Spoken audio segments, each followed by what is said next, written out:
Greetings. I am creating a mouthpiece for one of my didgeridoos. This is a really nice big one, which I'm super excited to play, and you never really know how it's going to sound until you put a mouthpiece on, because you can't play it when it's got this big of a chamber here. The diameter is so big, can't even get a seal with my mouth. So I'm making a mouthpiece, and the best and my favorite way and the traditional way is using pure beeswax. So I've taken a chunk of pure beeswax, and you need more or less depending on how big of a mouthpiece you need to make.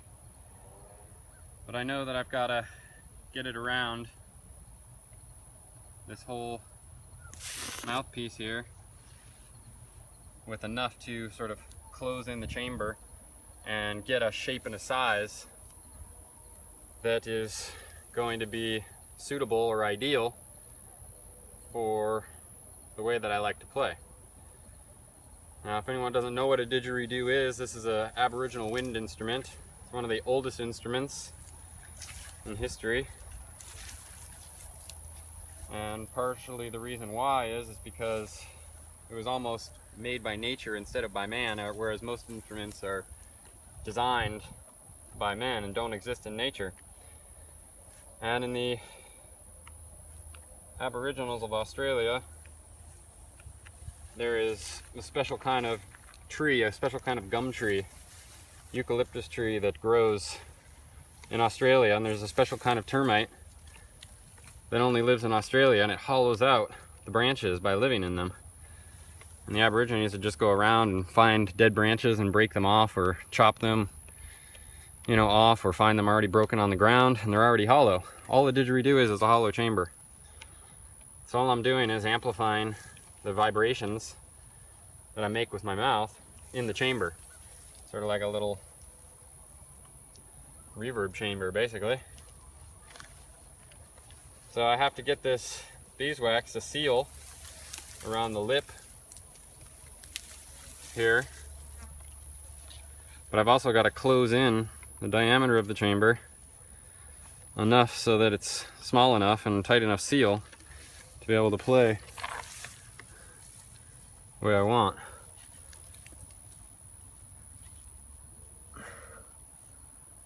So I've got to close in this chamber. It's still way too big for me. And so beeswax can get pretty hard, so you got to warm it up first. You can, put it in your armpit or in between the crease in your knees or something and warm it up, or you can lay it out in the sun, which is what I did. And it'll get nice and soft and pliable. You don't want it to be like liquid gushy, but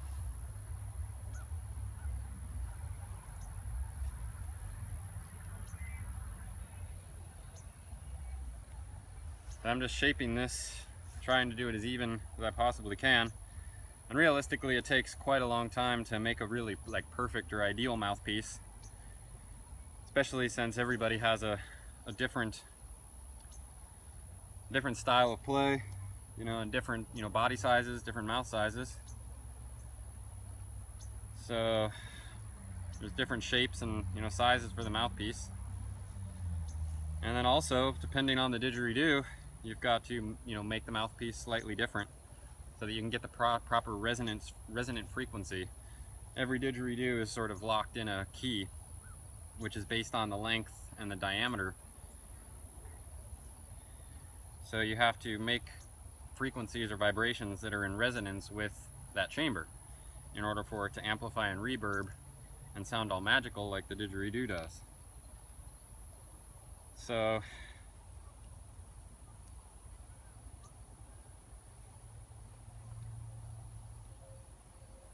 I've made a fair amount of these. It's your first time, again, it's going to take even longer. But I'm not necessarily going to try to make it perfect or ideal. Kind of might have to play it for a while, even before it would get ideal. I'm just going to try to get it good enough so that we can actually play it and hear. Just a little taste So I've got to get the diameter, as you can see, it's getting narrower and narrower, smaller and smaller as I'm working it.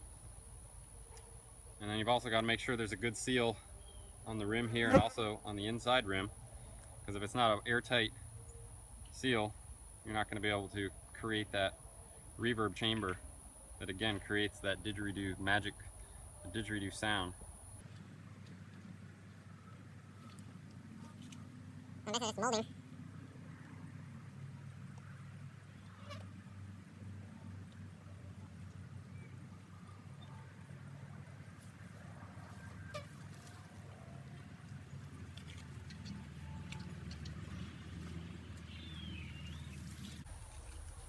So it's starting to look pretty good here.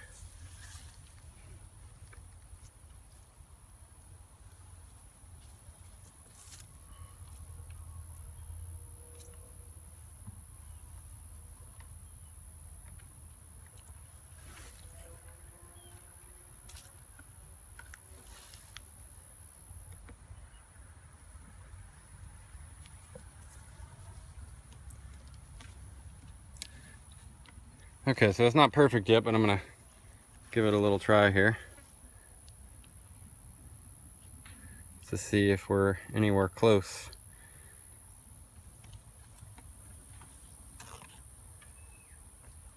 And it doesn't necessarily have to be a perfect round circle. Some people, a lot of didgeridoo players actually like what they call like a teardrop.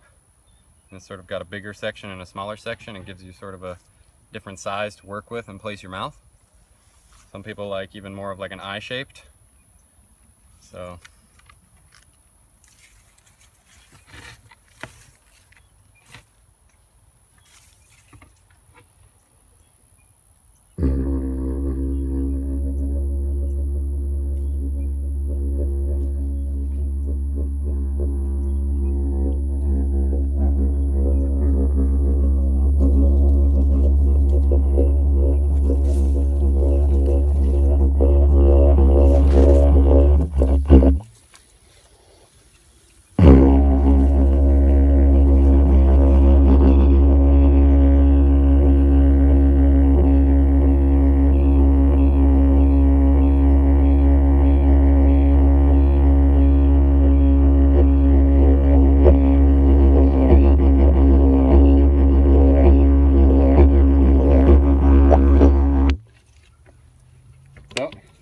making a sound.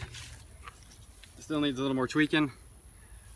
I'll tweak it and then try to finish it off here in a few minutes. So it's looking pretty great now. It's fairly smooth, fairly even. Seems like it's got a good seal. See if it plays better than last time.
Well, plays fairly well.